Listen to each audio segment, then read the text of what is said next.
इसी प्रकार अन्य प्रसंगों को श्रवण करने के लिए महाराज श्री के एकमात्र अधिकृत ऑफिशियल यूट्यूब चैनल को सब्सक्राइब करके बेल आइकन को अवश्य दबा दें।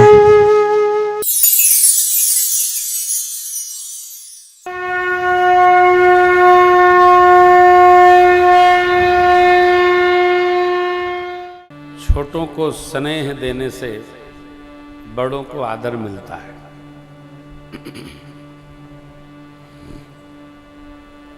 ये बात तो पक्की है कि जो हम देंगे वही पाएंगे।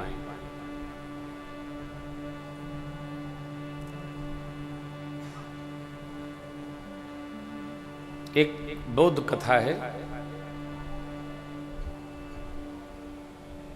उसका शीर्षक है श्रम का महत्व।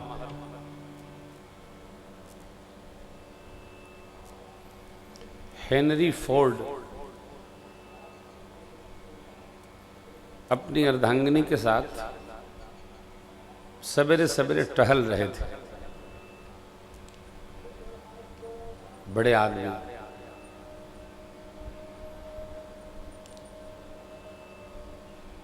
एक कोई भाई सिर पर गठरी लादकर लक्कड़ का या कि पशु के लिए सामने से आ रहा था। हेनरी फोर्ड ने जब देखा तो अपनी देवी जी से कहा कि थोड़ा मार्ग छोड़कर चलिए, सामने जो व्यक्ति आ रहा है उसके सिर पर बोझा है।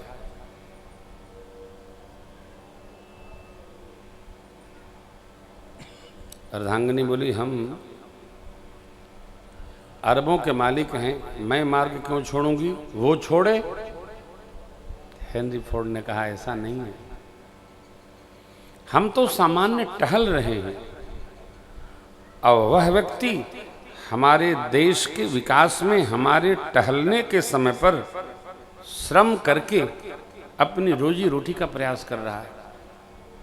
इसलिए इस समय हमको नहीं, उनके लिए हमें मार्ग छोड़ना चाहिए, हमको अपने आदर की अपेक्षा नहीं करनी चाहिए। उस समय तो मान गई, मार्ग छोड़ी तो भाई चला गया। घर गए, चर्चा चली। हेनरी फोर्ड ने कहा कि देखिए, जिस व्यक्ति के जीवन में श्रम को आदर देने का स्वभाव नहीं है, उस व्यक्ति के जीवन में उच्चता कभी नहीं उपस्थित हो सकती। कोई श्रम कर रहा है, हम उसका आदर करें। कोई मेहनत कस है, हम उसका सम्मान करें। युग भैया बदल गया है, श्रम करने वालों का सम्मान नहीं रहा, अब तो चाटुकारों का सम्मान हो गया है। इस पर भी एक पद है हमारा, प्रातस्मरणीय पूज्य स्वामी राजेश्वरानंद जी ने लिखा है, अद्भुत है, अद्भुत पद है। देखते हैं ठाकुर क्या करते हैं। श्रम शोक निवारे अपने मधुर उपदेश से महाराज के शरीर को नाव में तेल भरकर संरक्षित कराया गया है। भरत शत्रु जी को बुलावा गया, आए महाराज की आज्ञा पाकर। सरजू जी के पावन तट पर चंदन की चिता बनाई गई, चक्रवर्ती महाराज का अग्नि प्रवेश हुआ और गुरुदेव ने जो जो कहा भरत शत्रु जी ने वैसा वैसा पालन किया। त्रयोदशाह संपन्न हुआ। 14वें दिन भरत जी के लिए अभिषेक और महाराज को श्रद्धा समर्पण करने हेतु एक सभा बुलाई गई। गुरुदेव भगवान ने बड़ा ही दिव्य उपदेश किया। हे भरत जी, अयोध्या के उत्पात में किसी का दोष नहीं है। जो कुछ भी हुआ भगवान ब्रह्मा की रचना है। आपके पिताजी सत्य प्रतिज्ञ थे, धर्मशील थे, धर्म की धुरी को धारण करने वाले थे। राम जी के नाम का स्मरण करते करते उन्होंने शरीर त्याग दिया। किसको दोष लगाएंगे? विधि के विधान के आगे सब कुछ शून्य स्थिति में चला जाता है। आपकी मां ने 2 वचन मांगे, एक में आपको अभिषेक और राम जी को वनवास। राम जी ने अपना वचन निभा लिया। अब आपके पिताजी ने जो प्रथम वचन दिया उसका आप पालन करिए। राम जी गए तो उन्होंने ऐसा ऐसा आपके लिए मेरे से कहा। प्रभु के मधुर प्रेम, दृढ़ प्रतिज्ञा, पिताजी के प्रति धर्म निर्वाह, कहते कहते महामुनि वशिष्ठ भगवान स्वयं बिलख पड़े। सुनो भरत भावी बिलख कहवो मुनि, हानि लाभ जीवन मरना, जस अप जस करगी। अयोध्या में जो हुआ इसमें भावी की प्रबलता है, किसी का दोष नहीं। हानि लाभ जीना और मरना सब पितामह ब्रह्मा के हाथ में है। किसको क्या कहें? भैया, चक्रवर्ती महाराज का सोच करने योग्य नहीं है। किस किस का सोच करना चाहिए? गुरुदेव भगवान बोलते भय 12 लोगों की सूची गुरु जी ने सुनाई। लाला, उस ब्राह्मण का सोच करना चाहिए जो वेद विहीन है, अपने विप्र धर्म का त्याग करके विषय में लगा रहता है। उस राजा का सोच करना चाहिए जो नीत नहीं जानता है, जिसको प्रजा प्राण के समान प्रिय नहीं है। उस वैश्य का सोच करना चाहिए जो कंजूस है और धनवान है, भगवान शिव की सेवा नहीं करता है, अतिथि को देवता समझकर उसका आदर नहीं करता है। सेवक का सोच करना चाहिए जो मान प्रिय और मुखर हो। उस स्त्री का सोच करना चाहिए जो पति के साथ छल करती है, कुटिल है, कलही है, अपनी इच्छा से ही जीना चाहती है। उस ब्रह्मचारी का सोच करना चाहिए जो गुरु आज्ञा अनुसार नहीं रहता है, अपने व्रत का त्याग कर दिया। उस गृहस्थ का सोच करना चाहिए जो कर्म पथ का त्याग कर दिया हो। उस यति का सोच करना चाहिए, यति माने सन्यासी का सोच करना चाहिए जो विवेक के साधन में न लगा है, वैराग्य में अवस्थित नहीं है, प्रपंच में ही उसकी मति दौड़ती रहती है। उस वानप्रस्थ का सोच करना चाहिए जो तप छोड़ करके भोग में रम रहा, चुगलई करने वाले,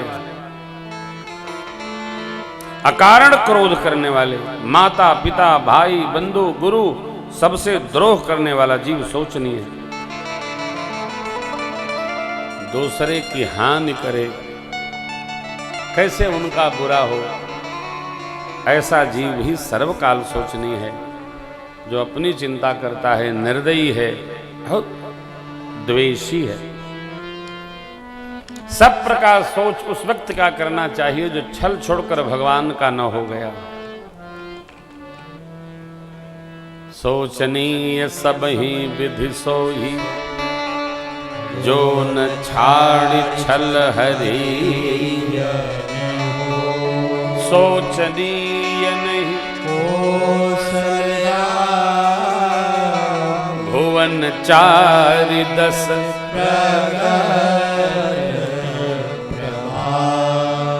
भयउन आहिन अब हो निहारा। भूप भरत जस विधि हरिहर सुरपति दिसना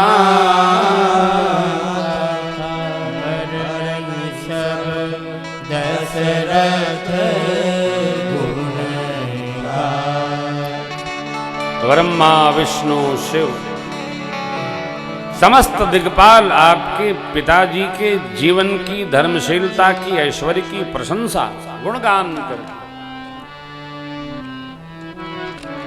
किसी पिता की तपश्चर्या का अंदाज, कयास, भाव, भावार्थ, स्वरूप, विहार, अर्थ उसकी संतान को देखकर लगाया जा सकता है।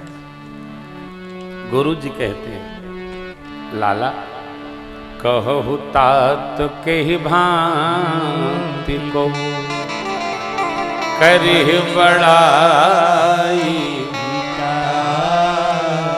राम लखन तुम शत्रुघ्न सरेस सुवन।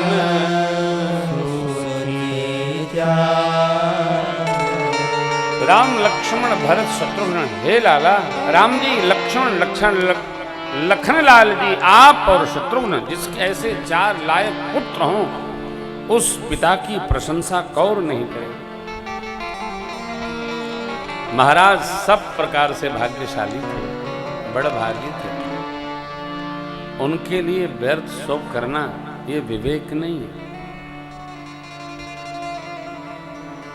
आप सब समझते हैं, इसलिए स्थिति परिस्थिति देखकर विवेकी व्यक्ति निर्णय करता है। हाँ, महाराज की जो आज्ञा थी, राज आज्ञा, उसका पालन करिए। क्या महाराज ने आपको वचन में राजपद दिया है। पिता के वचन को पालन करना ये पुत्र का कर्म भी है, धर्म भी है। जिस वचन के कारण राम जी ने अयोध्या का त्याग कर दिया, जिस वचन को पालन करने के लिए चक्रवर्ती जी महाराज ने तन त्याग दिया, इसलिए हे लाला, अपने दोनों श्रेष्ठ जनों ने आपको जो पथ दिखाया, उसी पथ पर आप अनुगमन करिए। आपका सब प्रकार मंगल होगा।